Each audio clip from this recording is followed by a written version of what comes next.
Pliny the Elder described a ritual for harvesting sage: white tunic, bare feet, bread and wine as offering, and absolutely no iron tools, only bronze.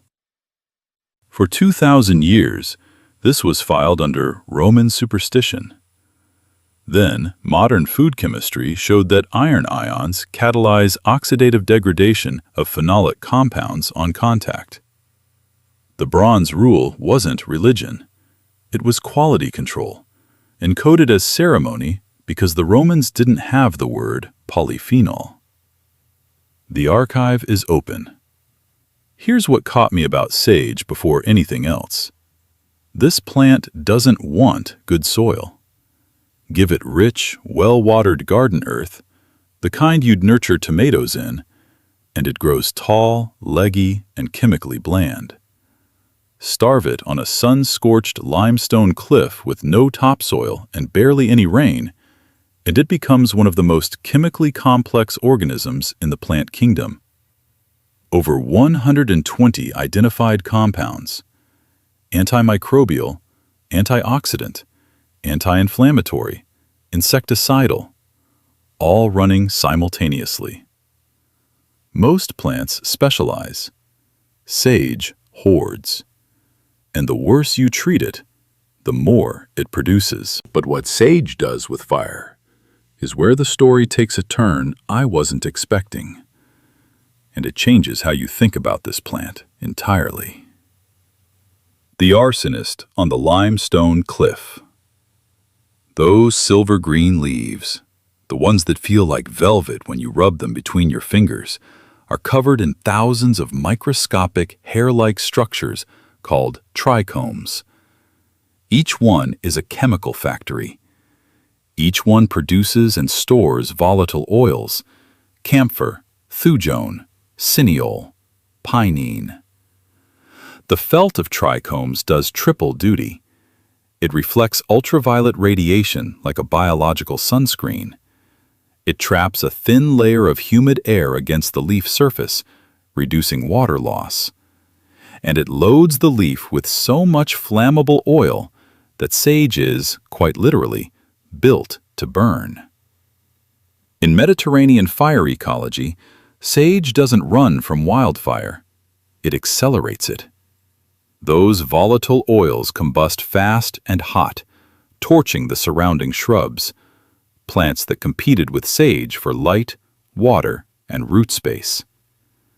And then sage does the thing that reframes it from victim to strategist. It resprouts from its woody rootstock weeks later into bare, scorched, competition-free ground. Sage is a controlled demolition specialist that lives in the basement. The same chemistry that makes it flammable makes it inedible to herbivores. Deer and rabbits avoid it. Camphor, thujone, and cineol taste like chemical warfare. Bumblebees, on the other hand, can't get enough. The pollinator gets fed. The herbivore gets repelled. The competitor gets burned. Sage runs its ecosystem like a corporation with a very clear org chart. And the name tells you everything the Romans thought about this plant. Salvia. From the Latin salvare, to save, to heal. The medieval proverb went, Cur moriatur homo, qui salvia crescit in horto. Why should a man die who has sage growing in his garden? That's not an endorsement. That's a statement of faith. But the molecule that earned sage its name, the one that makes it a cognitive sharpener, a compound that modern Alzheimer's researchers keep circling back to, is also a convulsant. And the line between sharpening the blade and shattering it is thinner than you'd want it to be. First, I need to show you what's actually inside this leaf. The molecular arsenal: 3 weapons, 1 leaf. Carnosic acid. Most antioxidants work like a fire extinguisher. They discharge once, neutralize 1 free radical, and they're spent. Carnosic acid is different. When it encounters oxidative stress, it transforms. Each time it intercepts a reactive oxygen species, it changes its own molecular structure, and each new structure is itself a functional antioxidant. It fights, transforms, fights again, transforms again. Masuda and his team documented this cascade in 2001. I call it a multi-stage rocket that builds its next stage from the debris of the last. This is rare chemistry. Carnosic acid is found almost exclusively in sage and rosemary. It's so effective at preventing lipid oxidation that the European Union approved sage extract as a food additive, E392, specifically to stop fat from going rancid. Which brings us to something hiding in plain sight in every American kitchen. Sage in Thanksgiving turkey stuffing. Sage in pork sausage. Sage rubbed on fatty meat before roasting. We think of these as flavor traditions.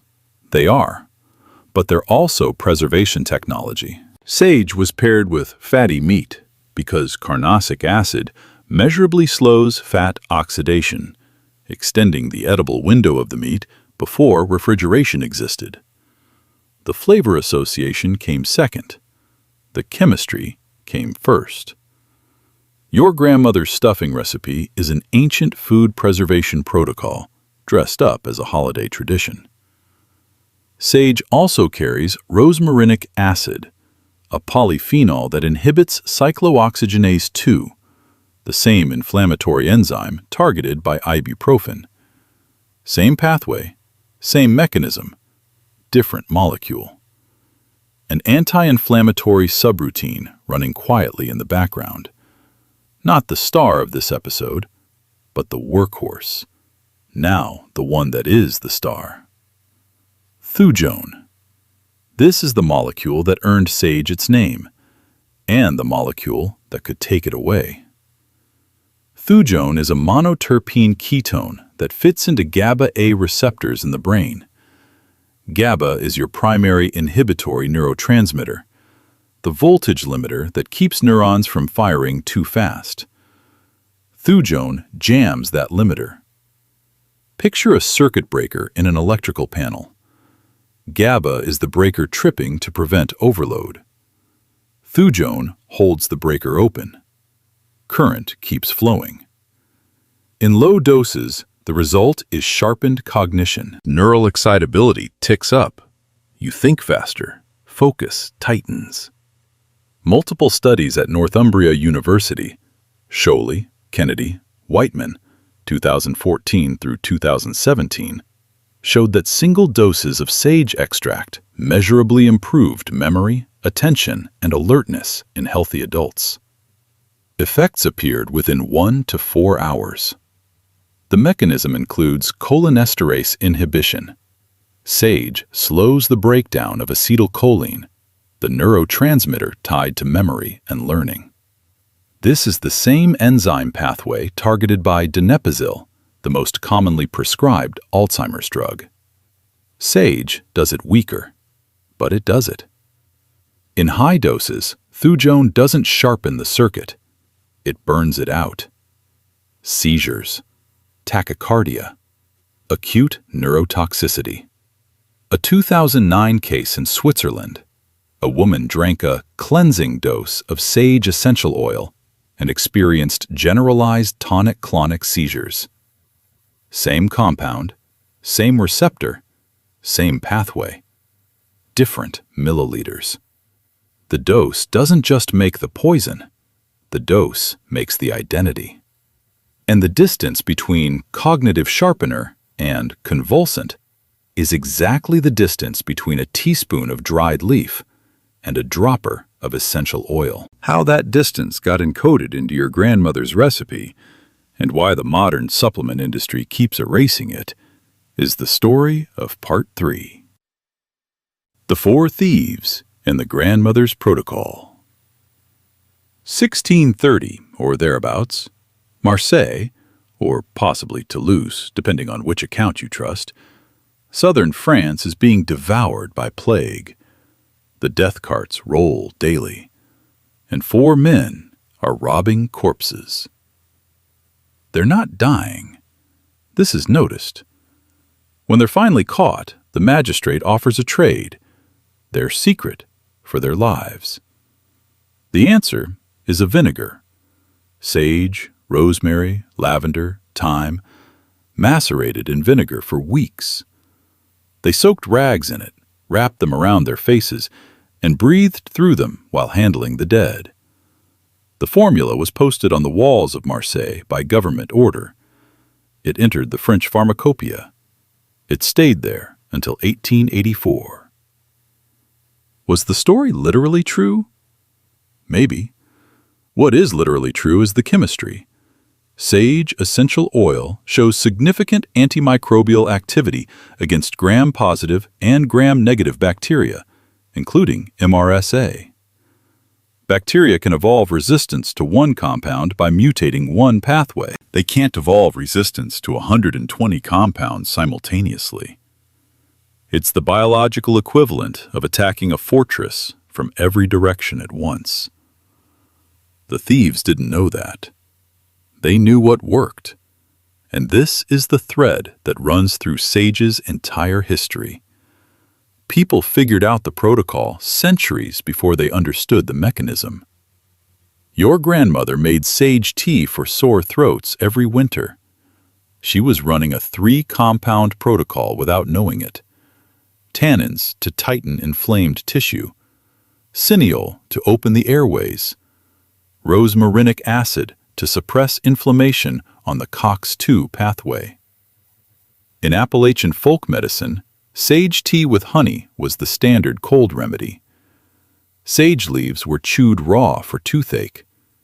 In colonial households, sage was rubbed on teeth as a cleaner. The tannins remove biofilm. The essential oil kills oral bacteria. Your great-great-grandmother's toothbrush was a sage leaf. The Swiss study, Boehmer and colleagues, 2011, 71 women. Sage leaf extract reduced hot flash frequency by 50% at 4 weeks, 64% at 8 weeks. A 2019 Iranian study confirmed it. 100 participants, randomized and controlled. Folk herbalism had been recommending sage tea for night sweats for centuries. The grandmothers were right. The clinical trials caught up 200 years later. But here's what the grandmothers also did, without knowing the stakes. They gave you a cup of thujone every time they handed you that tea. And the only thing between medicine and a problem was their instinct about quantity. And this isn't ancient history. Right now, on the Dalmatian coast of Croatia, harvesters walk rocky hillsides to collect wild sage, the same hillsides that were mined during the Yugoslav wars in the 1990s. Dalmatian sage is still the world's gold standard. The punishing conditions, thin soil, brutal sun, salt wind off the Adriatic, concentrate the chemistry the way rich soil never can. A global spice trade running through a post-war landscape for a plant that thrives on exactly the kind of terrain nobody else wants. Which brings us to the boundary, the place where sage stops being generous and starts enforcing its own rules. The boundary, where the dose makes the identity. A single cup of strong sage tea, 1 tablespoon of dried leaf, 8 ounces of water, steeped 10 minutes, can contain 4 to 11 milligrams of thujone. 1 cup is fine. 3 cups is fine. 5 cups a day, every day, for weeks. You're in case report territory. But water extraction is a limiting mechanism. It pulls some thujone, far less than oil extraction. The tea is self-limiting by chemistry. The essential oil is not. 1 milliliter of sage essential oil can contain more thujone than 20 cups of tea. Someone reads that sage sharpens memory, buys the oil, puts 3 drops in water, and drinks it. That person has just bypassed every safety mechanism that traditional preparation built in over 1,000 years.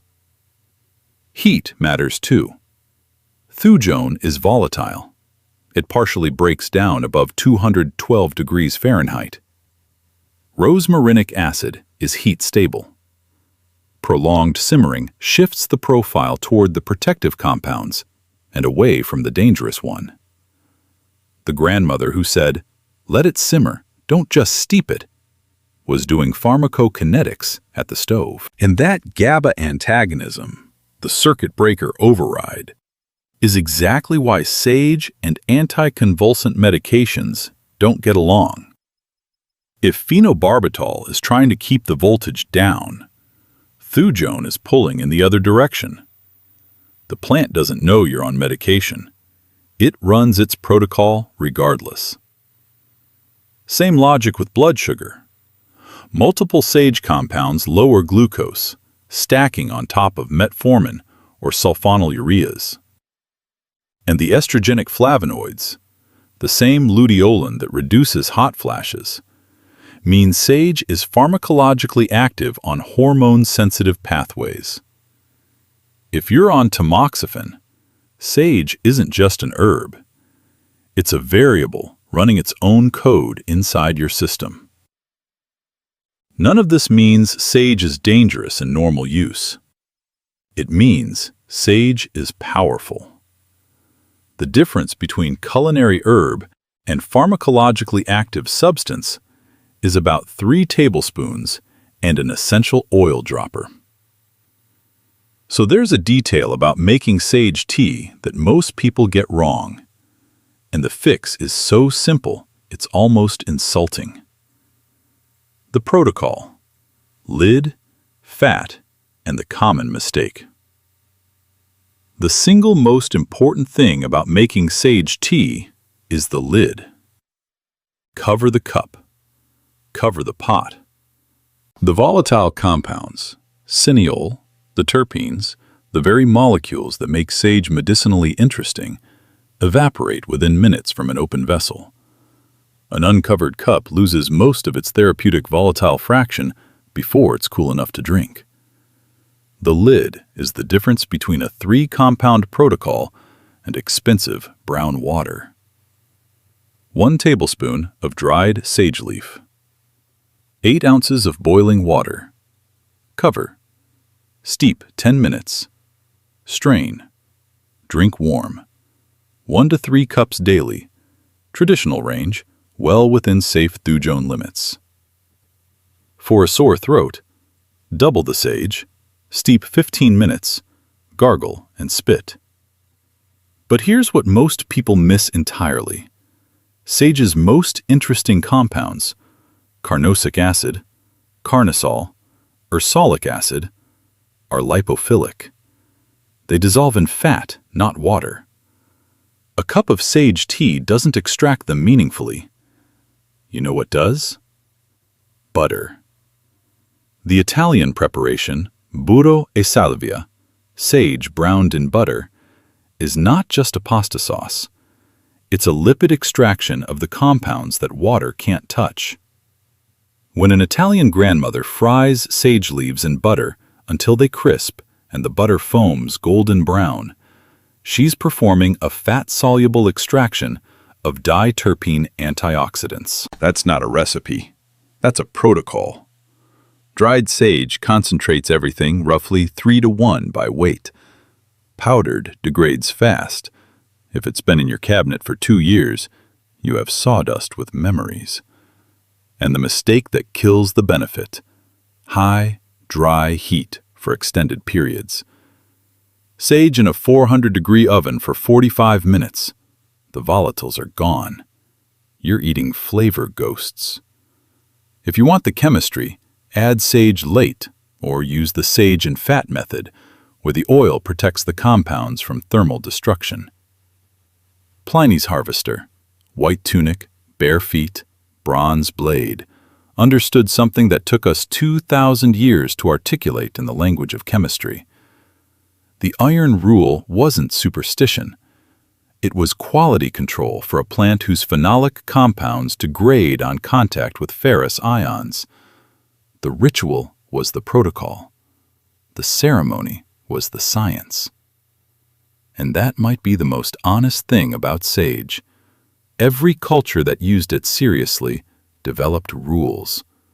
Preparation rules, dosage rules, harvest rules. Not because they understood polyphenol oxidation or GABA receptor antagonism, but because sage taught them, the hard way, that it doesn't tolerate carelessness. The plant, named salvia, to save, saves on its terms, not yours. Everything is poison, everything is medicine. The dose makes the difference. Sage doesn't just embody that principle, sage is the principle. 120 compounds balanced on a knife edge between a 3-compound healing protocol and a convulsant. Between a grandmother's tea and a Swiss emergency room. Between a cup with a lid and a cup without one. I keep dried Dalmatian sage in a tin in my kitchen. Whole leaves, not ground. I make a cup most mornings. 1 tablespoon, covered, 10 minutes. The simplest ritual I've added in years. And every time I put the lid on, I think about Pliny's harvester, standing barefoot on a limestone cliff above the Adriatic, cutting sage with a bronze knife. He didn't know the word polyphenol. He didn't need it. Check your spice cabinet. How old is your sage? Whole leaf or powder? Tell me, I'm curious. Some of the best information I've gotten on this series has come from the comments section. If this is your first time here, the archive goes deep. Every weekend, a new object. Subscribe so you don't miss the next one.